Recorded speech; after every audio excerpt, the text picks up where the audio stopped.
This is Houston Newsmakers with Cambrell Marshall.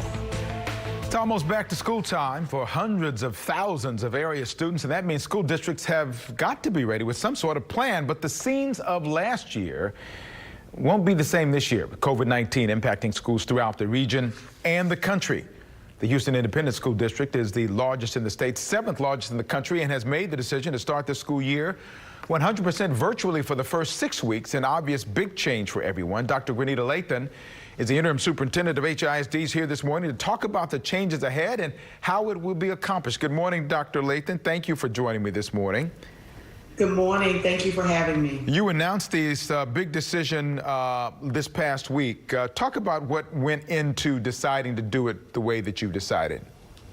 Well, honestly, it was totally based on what's happening as it relates to the COVID-19 positive cases in the city of Houston, and just the changing conditions around the cases increasing daily. It was very concerning, and we about bringing teachers and students back to school with the high number of COVID-19 positive cases. We also surveyed our teachers and our parents around their comfort and level with returning to our campuses, and the percentages were extremely low as it relates to their comfort level. Only 14% of our teachers felt comfortable returning to face-to-face instruction.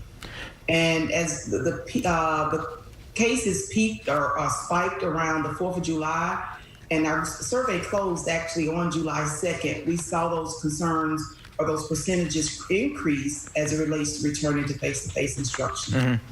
You know, I looked at the information on the surveys that you did. 66,000 households responding, so that's a pretty good cross-section.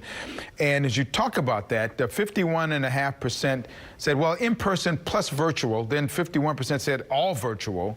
47% said, well, maybe in person with reduced classes, and 21% basically said normal in person.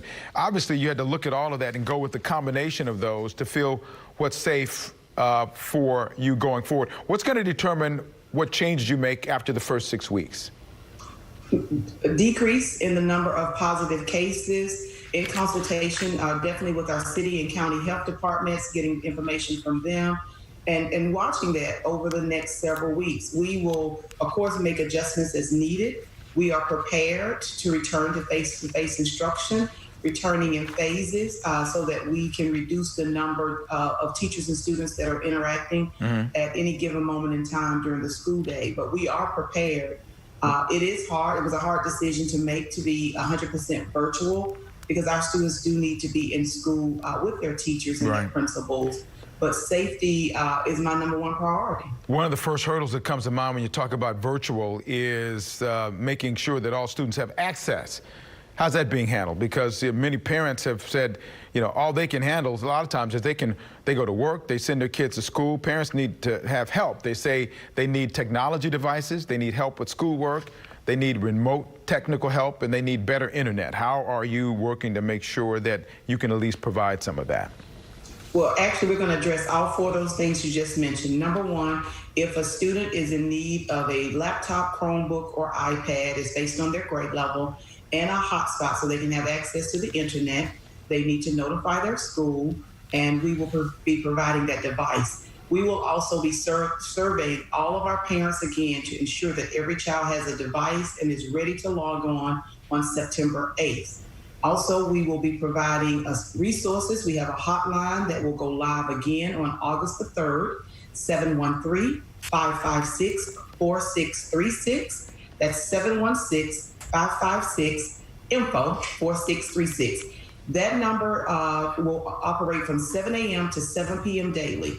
A parent or student can call that number and they can receive assistance with logging on. Any questions that they need, if they can't reach their school, we will take a message and get them connected with their school.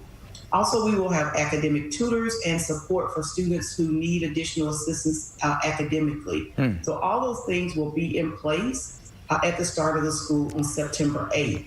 But prior to September 8th, from August the 24th through September 3rd, we will be offering enrichment camps and opportunities for all of our students, just to get them prepared. So if a parent was prepared for their child to start engaging academically on August the 24th, we're going to still provide that opportunity. It will just be virtually.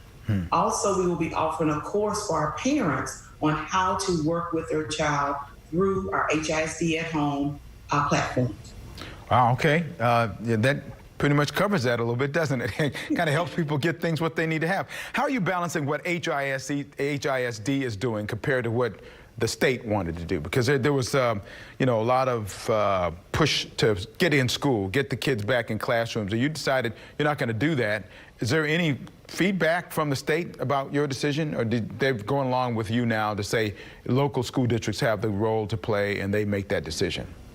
Every superintendent in this state, and actually across the country, believes that children need to be back in school. And I will tell you, TA has provided, our commissioner, our governor, they've provided us guidance on what we need to do to get prepared for the 2020-21 school year. But also our governor recognized that local school districts need that flexibility to make that decision.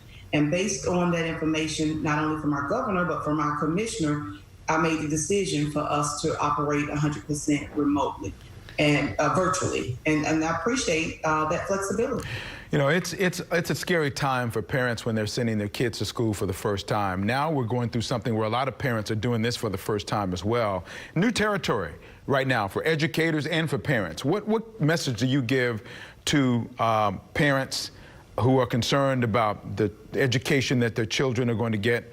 And what do you give them about how well their children are going to be taken care of going forward, even in a remote environment?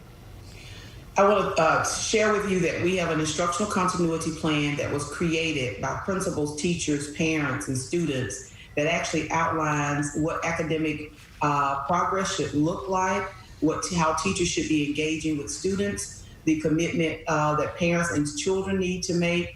And so that information will be shared with parents. And I'll say what I've been saying for the past 5 months to our parents and our staff members. Be patient, be flexible, call us. I'm going to say that number again. I'm going to keep repeating it, 713-556-4636, launching on August the 3rd. Parents, you're not alone in this particular situation. We are here to help. We're here to partner with our parents. And also, Kimber, I want to share, we will be providing meals to our students during that time. They will have an opportunity to pick up a curbside meal at one of our designated campuses, or we will be taking, or they will have an opportunity to pick up meals at large complexes where they reside. Good stuff. Well, I thank you, Dr. Lathan, for your time this morning and also for agreeing to do a Newsmakers Extra. Stick around. We have a few more questions to ask you. I'm going to tell everybody we're going to put the Newsmakers Extra on the Newsmakers page on click2houston.com. Thank you, Dr. Lathan. Appreciate you. Thank you.